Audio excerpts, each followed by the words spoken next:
जय हिंद दोस्तों, हमारे यूट्यूब चैनल में आप सभी का स्वागत है।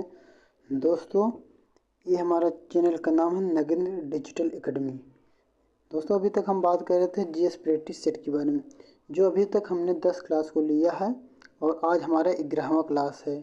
11वां क्लास है जिसमें आज के क्लास की सबसे मुख्य विशेषता ये है कि इस क्लास में एंशियंट हिस्ट्री यानी कि प्राचीन इतिहास की लगभग सभी महत्वपूर्ण क्वेश्चनों को लिया गया है और इसके आगे भी जितने भी महत्वपूर्ण क्वेश्चन रहेंगे वो मिलते जाएंगे आपको। ये सभी जो आप देखेंगे प्रीवियस ईयर क्वेश्चनों से लिया गया है और आने वाले जितने भी एग्जाम हैं इनमें से कोई ना क्वेश्चन तो फंसता ही है। तो देर ना करते हुए हम अपने क्वेश्चन को शुरू करते हैं, आप देखते जाना, ठीक है। पहले हम स्टार्ट करते हैं, अर्थशास्त्र की बात करते हैं।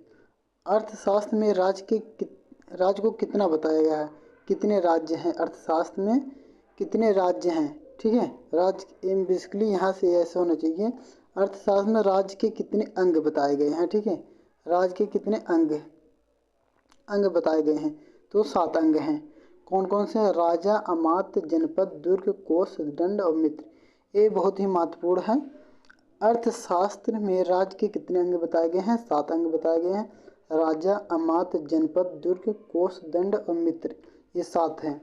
अब बात करते हैं अर्थशास्त्र जो अपने मूल रूप में नहीं है, इसे जो है विभिन्न स्रोतों से लिया गया है और इसके संकलनकर्ता की बात करते हैं तो इसके संकलनकर्ता हैं प्रोफेसर राम शास्त्री हैं, ठीक है। और इसके अनुवादक की बात करें जो अंग्रेजी में अनुवाद किए हैं वो है फ्लिट हैं। आगे हम बात करते हैं इंडिका की। इंडिका के लिखने वाले कौन हैं या रचयिता कौन है? मेगास्थनीज है, ठीक है। ये भी जो है अपने मूल रूप में मिल नहीं रहा है। इसके संकलन करता है स्वानबैक। 1846 ईस्वी में इंडिका का संकलित किया। अंग्रेजी में रूपांतरण मैकिंडले ने किया 1887 ईस्वी में। तो दोनों ही बहुत ही लगभग सेम ही क्वेश्चन है, लेकिन बहुत ही इम्पोर्टेंट क्वेश्चन है जो हमेशा पूछे जाते हैं। आगे बात करते हैं संलेखना विधि द्वारा आप जानते हैं प्राण त्याग दिया जाता है। तो ऐसे कितने शासक हुए हैं जिन्होंने संलेखना विधि द्वारा अपने प्राण त्याग दिए? तो 2 ऐसे शासक थे, एक चंद्रगुप्त थे, दूसरा इंद्र चतुर्थ थे, जो कि राष्ट्रकूट वंश के संबंधित थे, ठीक है। जो चंद्रगुप्त हैं ये मौर्य हैं, चंद्रगुप्त मौर्य है, मौर्य वंश से संबंधित हैं, ठीक है। आगे बात करते हैं जब सिकंदर भारत में आया तो उसके साथ 3 दार्शनिक भी आए थे। तो उन दार्शनिकों का नाम क्या है? एक का नाम निरियाकस है, दूसरे का नाम है ओनोसिक्रेटस और तीसरे का नाम अरिस्टोबुलस। क्या क्या? निरियाकस, ओनोसिक्रेटस, अरिस्टोबुलस, ये 3 दार्शनिक आए थे उनके साथ। आगे बात करते हैं नागार्जुन का। नागार्जुन का जो बुक है माध्यमिक कारिका है, इन्हें जो भारत का आइंस्टीन भी कहा जाता है। अब बात करते हैं ब्रह्मगुप्त का। ब्रह्मगुप्त ने एक बुक लिखा है जिसका नाम है ब्रह्म स्फोटक सिद्धांत, ठीक है। इसमें क्या है? पृथ्वी के गुरुत्वाकर्षण की व्याख्या किया गया है। ब्रह्मगुप्त को भारत का न्यूटन कहा जाता है, ठीक है। और भारत का आइंस्टीन पूछा जाए तो नागार्जुन को कहा जाता है। कुषाण शासक कनिष्क के सिक्कों पर सूर्य, शिव और बुद्ध का अंकन मिलता है। ये महत्वपूर्ण है, पूछा जा सकता है कि सूर्य, शिव और बुद्ध का अंकन किनके सिक्कों पर मिलता है? तो कुषाण शासक कनिष्क के साथ सिक्कों पर मिलता है। आगे बात करते हैं अशोक के लेखों की मुख्य भाषा क्या है? तो प्राकृत है और लिपि जो है ब्राह्मी लिपि है। ये 2 चीज़ें मुख्य रूप से अशोक के लेखों में पाई जाती हैं, भाषा प्रकृति और लिपि जो है ब्राह्मी लिपि है। बात करते हैं यहाँ की पाकिस्तान से प्राप्त अशोक के 2 लेख खरष्ट लिपि में मिले हैं। वो कौन से हैं? एक है शहबाजगढ़ी, दूसरा मानसेहरा, ठीक है। पाकिस्तान से प्राप्त अशोक के 2 लेख जो कि खरोष्टी लिपि में मिले हैं, एक शहबाजगढ़ी है, दूसरा मानसेहरा है। आगे बात करते हैं अशोक के लेखों में सबसे लंबा लेख कौन सा है? तो वह भाब्रू शिलालेख है। सबसे छोटा लेख कौन सा है? रुम्नदेही शिलालेख, ये सबसे छोटा है। ये बहुत ही पूछा जाता है, सबसे लंबा और सबसे छोटा कौन सा? सबसे लंबा भाब्रू शिलालेख है, सबसे छोटा रुम्नदेही शिलालेख है।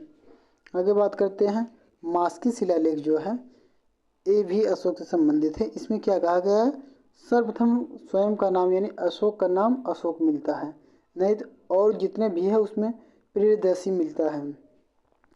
आगे बात करते हैं अशोक के दीर्घ शिलालेख, दीर्घ स्तंभ लेख की बात करते हैं तो ये 4 जगहों से मिला है। पहला है दिल्ली मेरठ, दूसरा है दिल्ली टोपरा, तीसरा है बिहार और चौथा है प्रयाग कौशाम्बी से। बिहार जो चंपारण से 3 प्रकार के मिले हैं, 3 जगह, लौरियन अरेराज, लौरियन नंदनगढ़ और रामपुरवा, 3 जगहों पर स्थित है दीर्घ स्तंभ लेख। ठीक है, आगे बात करते हैं अशोक का एकमात्र द्विभाषिक लेख, यानी कि एक ऐसा लेख जिसमें 2 भाषाओं का यूज हुआ है, वो है कंधार लेख। ठीक है, कंधार लेख में यूनानी और अरमाइक दो भाषाओं का यूज किया गया है। ठीक है, आगे अब बात करते हैं सती प्रथा का पहला अभिलेखी साक्ष्य, ये जो एरण लेख में मिलता है 510 ईस्वी में। ये एरण लेख जो है ना भानुगुप्त से संबंधित है। अब बात करते हैं भारत में संस्कृत भाषा का प्रथम लेख कौन सा है, रुद्रदामन का जूनागढ़ लेख, ये इम्पोर्टेंट है, ये बहुत बार पूछा गया है। सती प्रथा का पहला अभिलेखी साक्ष्य एरण में लेख में मिलता है। एरण लेख किससे संबंधित है, भानुगुप्त से। आगे भारत में संस्कृत भाषा का प्रथम लेख रुद्रदामन के जूनागढ़ लेख से मिलता है। आगे बात कर लेते हैं भारत में भूमिदान दिए जाने से संबंधित पहला लेख कौन सा है, तो सातकर्णी प्रथम का लेख है नानाघाट लेख, जो कि पुणे यानी महाराष्ट्र में स्थित है। तो इतने ही क्वेश्चन थे, इसको 1-2 बार और हम एक बार और दोहरा लेते हैं जल्दी से। ये जीएस प्रैक्टिस सेट 11 है, जिसका पीडीएफ जो है टेलीग्राम लिंक पे दे दिया जाएगा ग्रुप में, जिसका डिस्क्रिप्शन में लिंक पड़ा रहता है। अब बात करते हैं अर्थशास्त्र में राज्य के कितने अंग बताए गए हैं, तो 7 अंग बताया गया है, राजा, अमात्य, जनपद, दुर्ग, कोष, दंड और मित्र। ठीक है, अर्थशास्त्र के संकलनकर्ता कौन है, प्रोफेसर राम शास्त्री हैं, जबकि अनुवादक इंग्लिश में कौन है, फ्लिट ने किया है। आगे बात करते हैं इंडिका, इंडिका को लिखने वाले मेगास्थनीज हैं, जो आज मूलतः अपने मूल रूप में नहीं है।